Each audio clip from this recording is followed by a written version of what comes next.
Mann auf ihre Posten! Bajonette aufpflanzen! Haltet die Stellung und verteidigt den Rechtsbunker! Koste es, was es wolle! Lasst euch vom Schicksal leiten! Möge euch der Geist des preußischen Volkes mit Mut erfüllen! In den Kampf, Männer! In den Kampf! Ihr seid Deutschlands Elite! Ihr seid Sturmtruppen! Das preußische Volk erwartet einen neuerlichen Sieg für den Kaiser! Der heutige Tag ist der Anfang vom Ende dieses Krieges! Wir werden siegen! Vorwärts, Soldaten! Pozdravljeni! Danes bomo odšli v leto 1915, natančneje na reko Sočo, kjer se je odvijala najhujša fronta na slovenskem ozemlju. To je bila Soška fronta. Na tej fronti je umrlo 1.200.000 vojakov, italijanskih in avstro-ogrskih sil. Bitke pa so trajale kar 2 leti. In mimogrede, na tej fronti se je borilo več kot 30.000 Slovencev. Predstavil vam bom Soško fronto od A do Ž, vse podatke, ki sem jih našel, zato bo tudi ta video veliko daljši od drugih.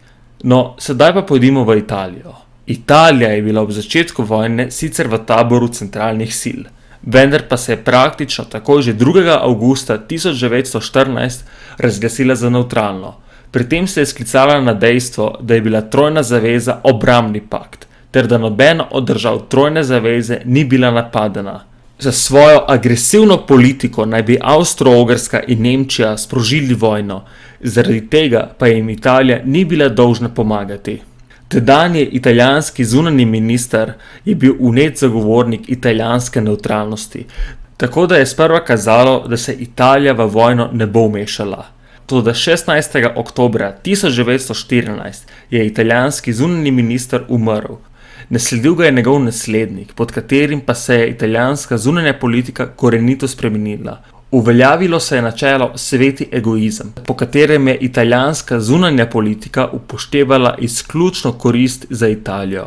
Vojna je postala priložnost, da Italija dokonča svojo združitev. V večini avstro-ogrskih pokrajinah je bilo italijansko prebivalstvo v večini. Italijanska politika pa jih je želela združiti z matičnim narodom. Pri tem pa seveda ni šlo zgolj za vprašanje narodne združitve. Priključitev teh ozemelj bi pomenila tudi novo, strateško, dosti boljšo italijansko državno mejo. Iz teh razlogov je Italija že 9. decembra 1914 načela vprašanje kompenzacij. Avstro-Ogrska je sa svojo politiko porušila ravnotežje sil. Italija pa je zahtevala odškodnino, da bi ostala nevtralna. Ker je bila ohranitev italijanske nevtralnosti v interesu Nemčije in Avstro-Ogrske, so se začela mučna pogajanja, po katerih je Avstro-Ogrska pristala, da po končani vojni Italiji prepusti današnjo Terentino. To pa za italijanske politike seveda ni bilo dovolj. Istočasno so namreč potekala pogajanja z Antantno. Te pa niso imele nikakršnih zadržkov pri ponujanju avstro-ogrskih ozemelj Italiji. Dolgotrajna pogajanja so se zaključila 26. aprila 1915, ko je Italija podpisala tajni londonski sporazum. V tem sporazumu je antantna sila Italija obljubila Terentino, Južno Tirolsko, Primorsko, Trst, Istro, Dalmacijo, pomembnejše jadranske otoke, Vlore in Sazan v Albaniji. Obveza Italije je bila, da v roku 1 meseca vstopi v vojno na strani antantne sile. Italija je 3. maja odpovedala trojno zavezo, kljub temu pa njen vstop v vojno še ni bil samoumeven.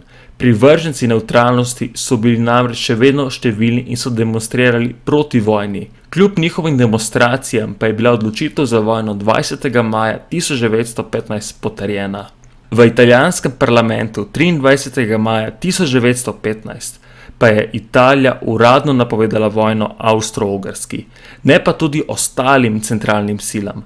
Turčiji je vojno napovedala 21. avgusta 1915, Bolgariji 19. oktobra 1915, Nemčiji pa šele 27. avgusta 1916. To je pomenilo, da je nemška vojna industrija kar nekaj časa oboroževala obe vojski na soški fronti. Italijanska vojna napoved Avstro-Ogrski je pomenila, da se je v Evropi odprla nova fronta, že tretja po vrsti za Avstro-Ogrsko. Raztezala se je na več kot 600 kilometrih, prelaz Telvijo do Jadranskega morja. Avstro-Ogrska vojska.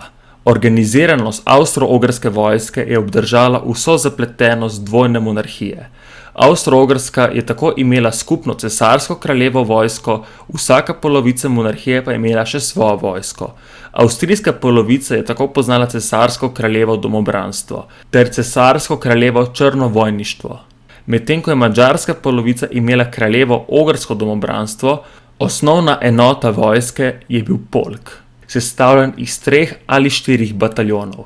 Bataljon je štel od 750 do 1000 mož, tako da jih je polk imel med 3000 in 4000. Ob začetku vojne je skupna vojska štela 102 pehotna polka, 4 polke tirolskih cesarskih lovcev, 26 samostojnih lovskih bataljonov ter 4 bosansko-hercegovske polke. Ti so bili smatrani kot elitne enote in so imeli v Avstro-Ogrski vojski status kolonialne vojske. Avstrijsko domobranstvo je štelo 37 domobranskih polkov ter 3 polke deležnih strelcev. Ogrsko domobranstvo pa 32 honvetskih polkov. V črnovojniških enotah so služili starejši in oboleli vojaki, ter kot taki niso bili namenjeni služenju na fronti. Kljub temu pa so jih v poznejših letih ob vsesplošnem pomanjkanju vse pogosteje pošiljali na prve bojne črte. Skupaj so črnovojniške enote obsegale 52 bataljonov. Konjenica je bila ob začetku vojne privilegiran rod vojske. Kmalu po začetku vojne pa so jo zaradi visokih izgub začeli uporabljati kot mobilno pehoto. Številni pripadniki konjenice so se kasneje pridružili novo ustanovljenemu vojnemu letalstvu, ki je tekom vojne precej pridobil na moči. Skupno pa je med vojno v Avstro-Ogrski vojski služilo kar 8 milijonov mož, med njimi približno 160 000 Slovencev. Avstro-Ogrska vojska se je kljub svoji velikosti že na začetku vojne spopadala s številnimi težavami. Narodnostno heterogena sestava vojske je zagotovo predstavljala težavo, tako kot večini evropskih vojsk, je tudi Avstro-Ogrska vojska pred vojno popolnoma zanemarila razvoj težkega topništva. Tega pa so sicer sčasoma precej izboljšali. Se pa je kasneje visokim izgubam pridružilo tudi vsesplošno pomanjkanje, ki je bilo značilno za vse države centralnih sil. Italijanska vojska. Organiziranost italijanske vojske je bila dosti preprostejša od Avstro-Ogrske. Poleg standardnih rodov pehote, konjenice, topništva, inženirjev in mornarice je italijanska vojska poznala še 2 posebna rodova. Alpine, to so bile posebne gorske enote, in posebno lahko pehoto. Na frontu pa so tudi poslali tudi nekaj enot karabinerjev in finančnih stražnikov.